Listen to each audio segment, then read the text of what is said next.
You see them everywhere, right? These online betting apps. They pop up on your phone promising a quick thrill and, hey, maybe a big win. But what's really going on behind that slick, easy-to-use screen? Well, there are all these hidden rules. And trust me, they're designed to keep your money right where it is. So let's pull back the curtain and see what's really happening. I mean, think about it for a second. Could 10,000 rupees just poof, vanish in a couple of taps? It sounds crazy, but that's the real question here. You log in, you see this big, exciting balance in your account, but how much of that is actually your money? You know, money you can take out and spend. You're about to find out it's a lot more complicated than it looks. And look, I get the appeal. Millions of people use these for fun. It's entertainment. The convenience of placing a bet from literally anywhere, on pretty much any game you can think of, it's amazing. But that little tap on "I agree" when you sign up, that's where our story really begins.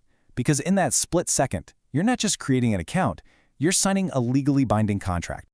Now, these platforms have absolutely perfected the art of making it easy to get started. It's so smooth, so frictionless.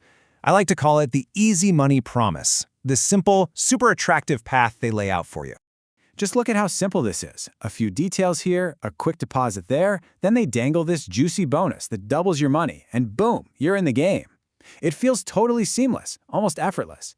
And you know what? That's completely by design.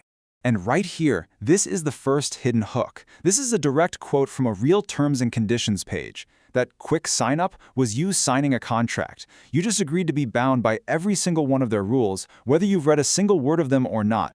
So, you know what? Let's get into those details.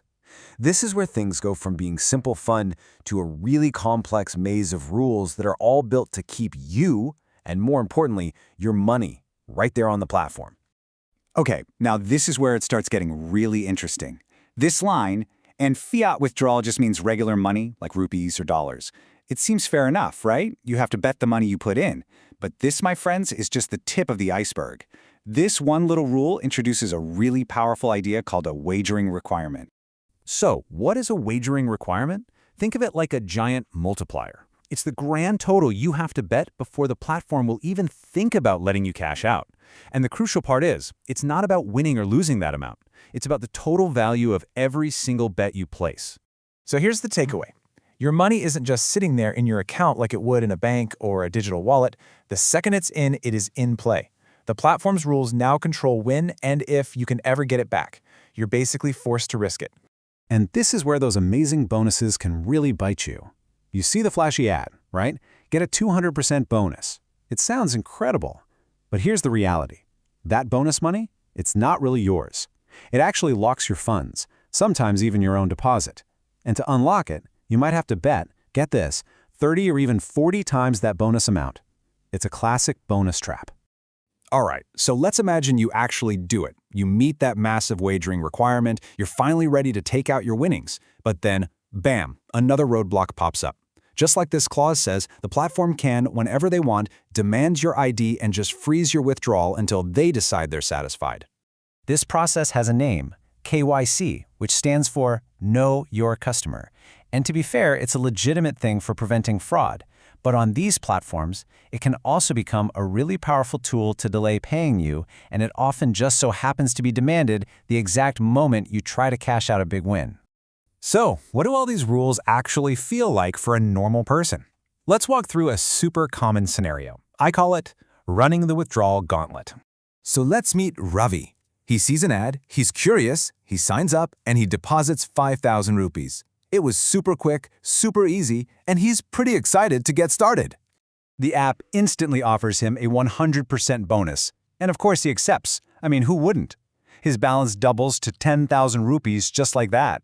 He feels like he's already won something. So Ravi has a pretty good night. He makes some smart bets, gets a bit lucky, and his balance shoots up to a cool 15,000 rupees. He's ecstatic. He thinks, all right, I'm going to take my winnings and my original cash and call it a day. So he navigates to the withdrawal page and hits the button. And roadblock number 1. The withdrawal is immediately blocked. The app says he needs to complete KYC verification. Okay, a little annoying, but he figures, hey, it's probably just standard procedure. So Ravi does what he's told. He uploads his ID, a bill, whatever they ask for. A day goes by, he gets the email. He's approved. Awesome. He goes back to the app, feeling good, hits withdraw again, and denied. Again. This time there's a new message, wagering requirement not met, and that's the moment it clicks. That big, tempting bonus he grabbed at the start, it's now holding his entire 15,000 rupees hostage until he gambles thousands and thousands more. Ravi's story? It's way more common than you think, and it just goes to show that understanding these rules is everything. So it's not just about winning the bet, it's about playing smart. You absolutely have to know the risks. First, the obvious one. You can lose your money, and these things can be addictive. Second, we've seen how your withdrawals can get stuck. Third, they can suspend your account for pretty much any reason they feel like. And finally, the rules themselves can change. The company can update the terms and conditions whenever they want. And here's a really important heads up.